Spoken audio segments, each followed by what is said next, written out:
和合は大事。ジャータカ第33番目のお話です。題は藤本隆子、絵多田良子。昔々のインドのお話です。あるところにうずらの森がありました。何千羽ものうずらたちがその森で賑やかに暮らしていました。その中に王様うずらもいました。王様はとても賢かったので、群れは安全に暮らすことができました。あるとき、一人のうずら鳥がその森へ入ってきました。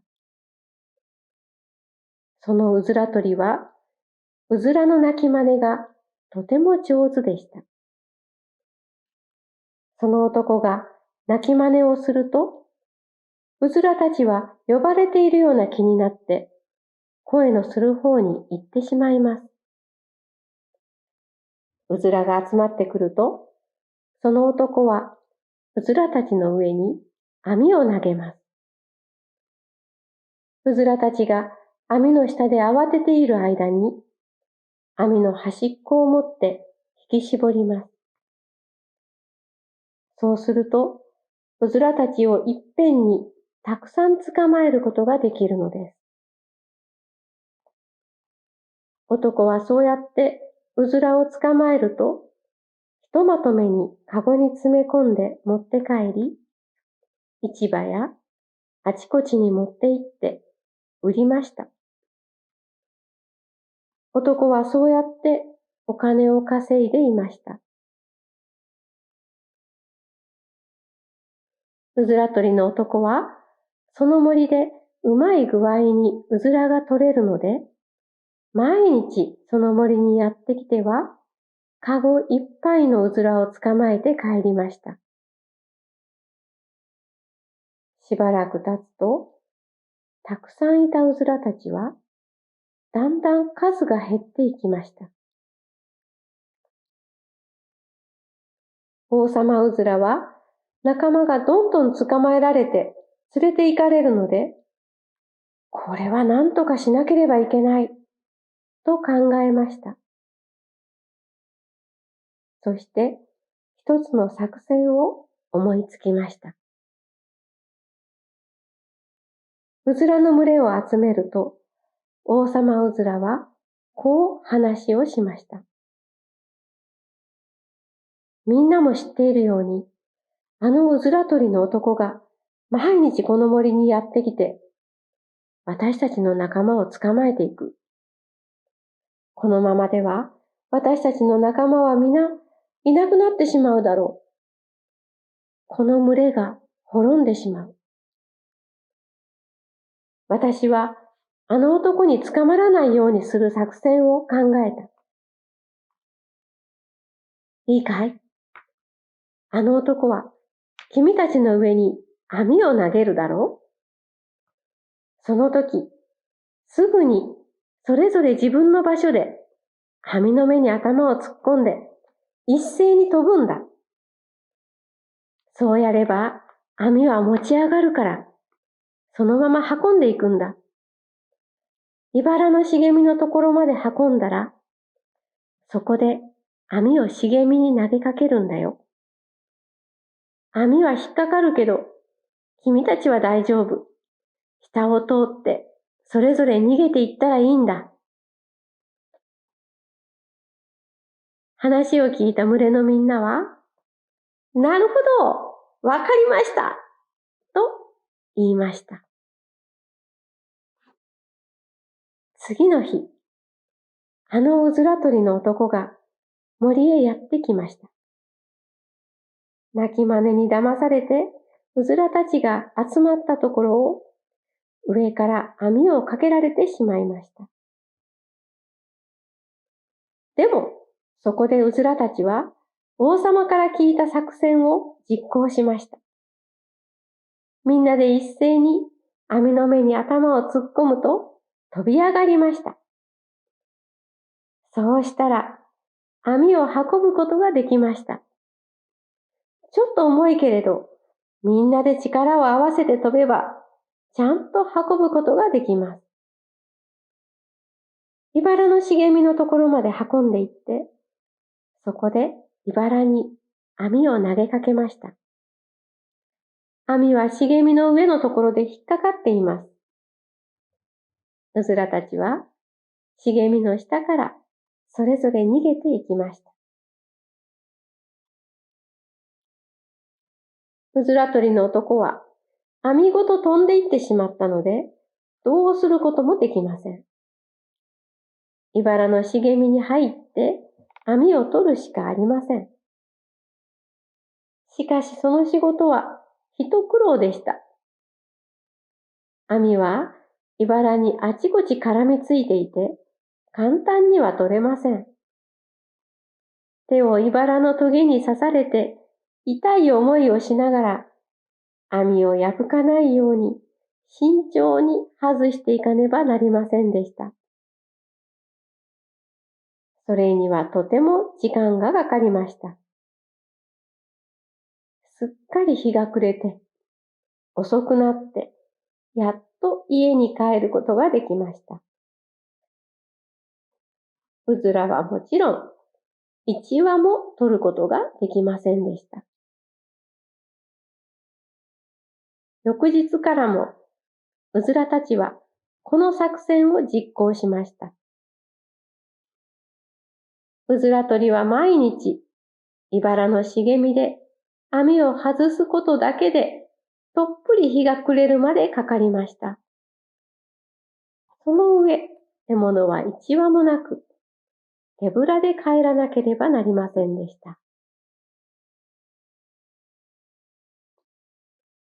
うずら取りの奥さんは、家に帰ってきた旦那さんの様子を見て、腹を立てました。あんた、一体毎日何をやってるんだい？ここんとこずっと手ぶらで帰ってくるじゃないか。仕事はどうしたんだい？どっかよそで油を売ってるんでしょ。一体どこで遊んでいるんだい？と旦那さんを怒鳴りつけました。旦那さんは奥さんにこう話しました。おいおい、俺はちゃんと仕事をしに森へ行ってるんだよ。遊んでなんかいるものか。それどころか、ひどい目にあって苦労してるんだよ。うずらどもは、俺が投げた網を運んでいって、茨の茂みに落とすんだよ。そうやってみんな逃げていってしまうんだ。おかげで俺は手を茨のトゲで刺されながら網を外すのに夜まで大苦労なんだよ。見てごらんよ。俺の手は。ほら、傷だらけだよ。まあ、なんてこと。それで、一羽もうずらを取れないってかい？それじゃあ一体どうするんだい？うずらが取れなきゃ、私らは食べていけないよ。ああ、大丈夫だ。お前は心配しなくてもいい。うずらどもが結束して力を合わせているから、今は逃げられているがな。今に見ていろ。あいつらがいつも和合しているとは、俺は思わないぜ。きっとそのうち喧嘩して争いになるさ。和合が破れれば一網打尽にして、かごにいっぱいうずらを取って帰ってくるさ。お前がニコニコ笑って喜ぶようにしてやるからな。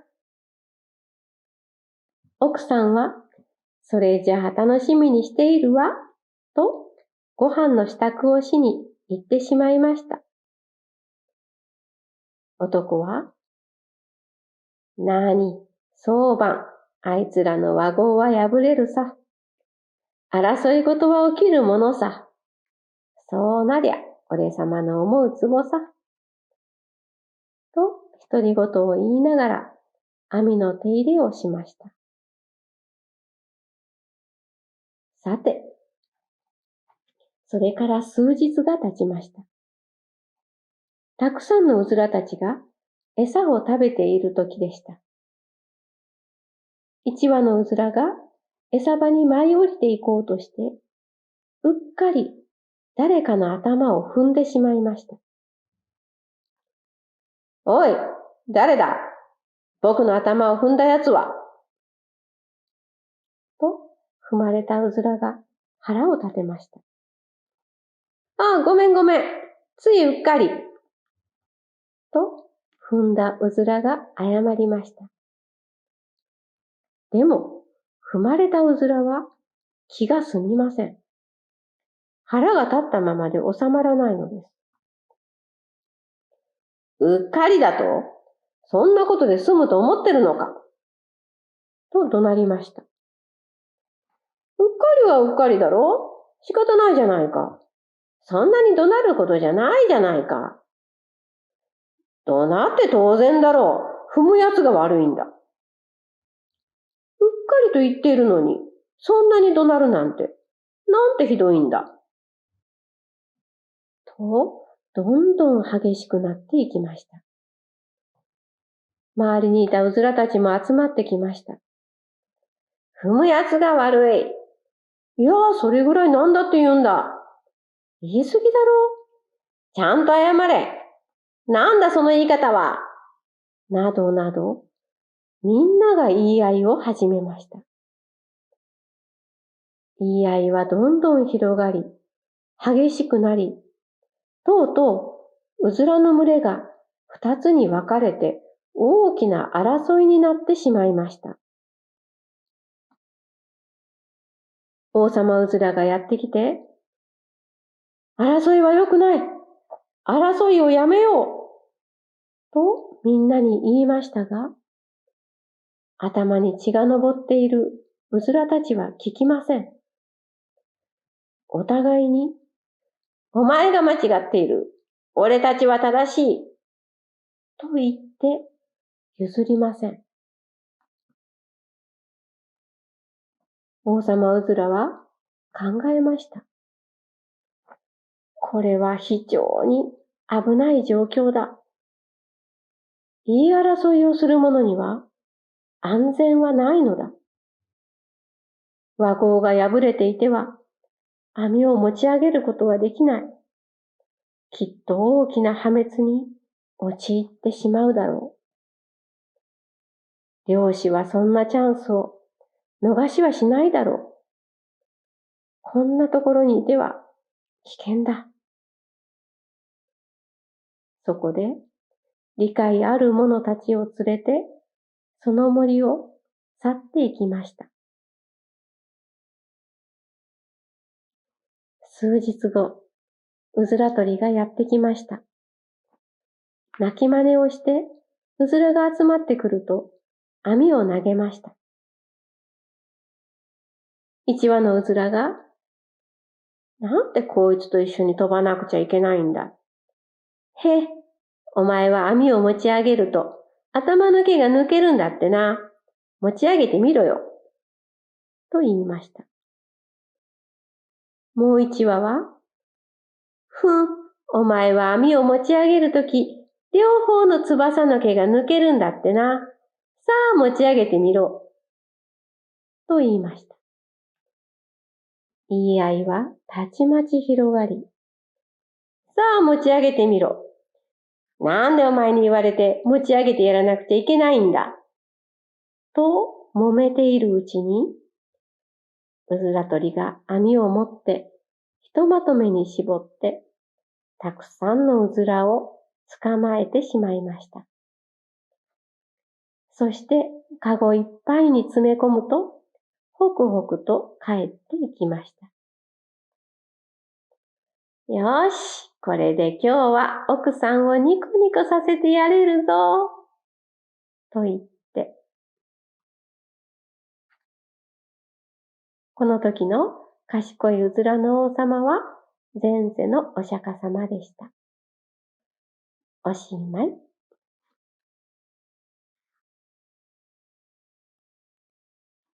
お話のポイントです。和合というのは、みんなで仲良く協力し合ってやるべきことをやることです。みんなの力を合わせることで、大きなことも成し遂げることができます。一人でできることは、それほど大きくはありません。協力することで、びっくりするほどの大きな力になります。一人一人ではできないと思えることでも、和合すればできるのです。しかし、自我を張ってわがままな行動をすると、和合が破れます。わがままな人がいることで、みんなの力が小さくなってしまったり、力を出せなくなったりします。和合があると、その仲間はうまくいきます。繁栄します。困難があっても乗り越えることができます。しかし、和合が破れると、破滅が訪れます。不幸になります。和合を保つには努力が必要です。和合を保つポイントは、よく話し合うことです。よく話し合って、みんなで決めたことは、わがままを言わずに、全員で実行することです。おしまい。